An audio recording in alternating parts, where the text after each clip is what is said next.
Great. I miss you all so much. I heard you're learning about the Civil War, and so I thought I'd read a fun read aloud from Magic Treehouse, Civil War on Sunday. I'll be reading a couple chapters each video, and you'll be able to find it here on YouTube. And I hope you guys enjoy, and I miss you all so much. All right, Civil War on Sunday by Mary Pope Osborne. Chapter 1, Alight in the Woods. Jack looked out his window.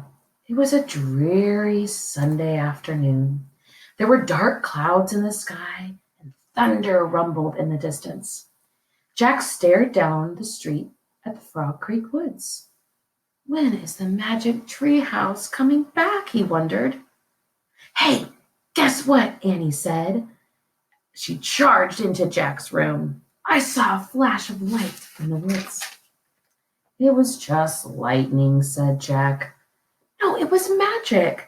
A swirl of light, said Annie. I think the treehouse just came back. I'm sure it was just lightning, Jack said. Didn't you hear the thunder? Yeah, said Annie, but let's go check anyway. She started out of Jack's room. Then she peeked back in. Bring your backpack, just in case, she said. Jack was always glad for a chance to look for the magic treehouse. He grabbed his backpack and followed Annie down the stairs. Where are you two going? Their mom called. Out to play, said Annie. Don't go far, said their mom, and come in if it starts to rain. We will, said Jack. Don't worry. They slipped out the front door.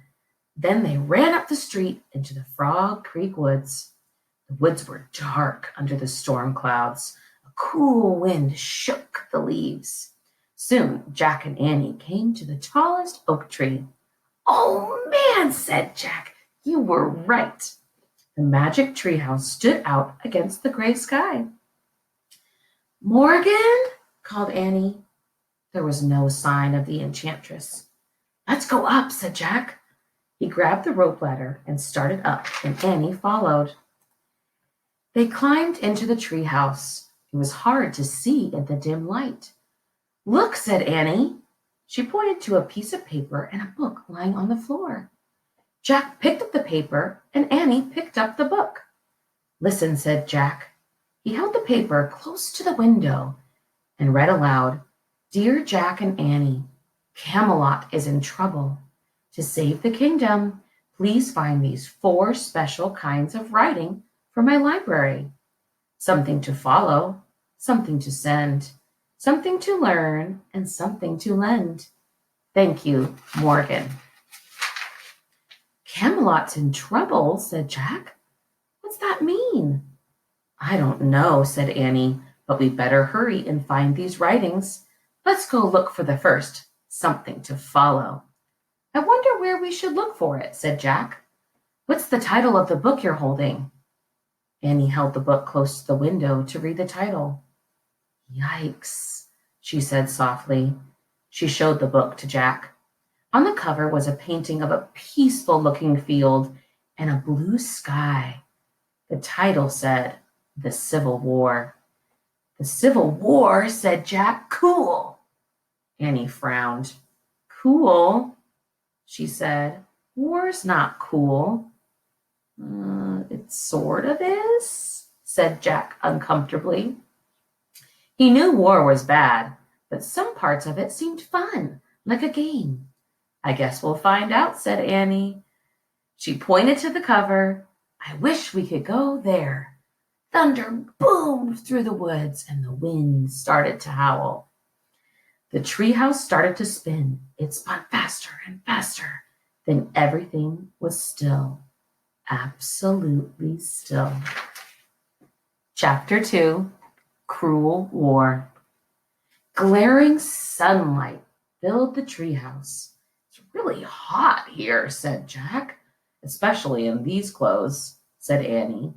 Their clothes had magically been changed. Annie wore a long dress, and Jack wore scratchy pants and a long-sleeved shirt. His backpack was now a leather knapsack. Where are we?" asked Annie. They both looked out the window together. The treehouse had landed in a tree at the edge of a field, the same field on the cover of the book. "It looks so peaceful," said Jack. "Where's the Civil War?" "There," whispered Annie. With a shiver, she pointed to the woods beyond the field. Jack saw a soldier riding a horse out of the woods. The horse was covered with mud. The soldier's blue uniform was torn, and his arm was bloody. Another man rode into the field. His blue uniform was in rags, too. His head was bandaged. "Oh, man," whispered Jack. "Who are they?"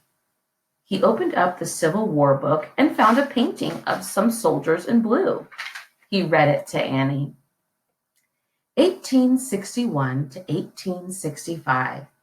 The Civil War is also called the War between the States because it was fought between the southern and northern states of the United States.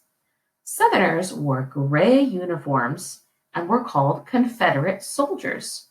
Northerners wore blue uniforms and were called Union soldiers.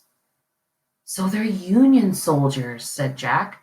He pulled out his notebook and wrote, "Civil War, 1861 to 1865.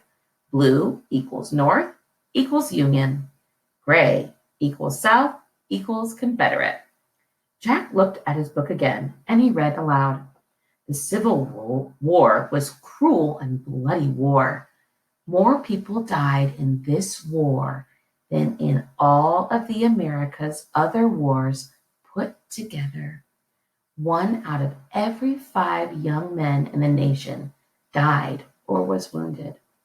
"That's so sad," said Annie. Jack wrote in his notebook, "Cruel war." "Wow, they keep coming," Annie said. Jack looked up.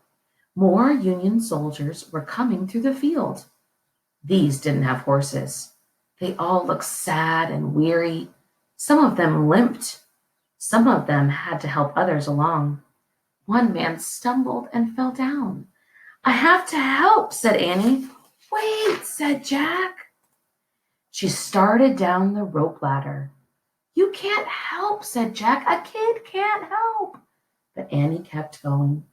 "Don't forget, we have to find something special writing for Morgan," Jack called in a loud whisper. "Something to follow." He packed the Civil War book and his notebook in his knapsack. Then he started down the ladder. When he stepped onto the ground, Jack saw Annie in the distance. She was holding her hand out to the fallen soldier. She helped him to his feet. The soldier slowly started walking again. Annie walked beside him. "Oh, brother," said Jack, and he hurried to catch up with Annie.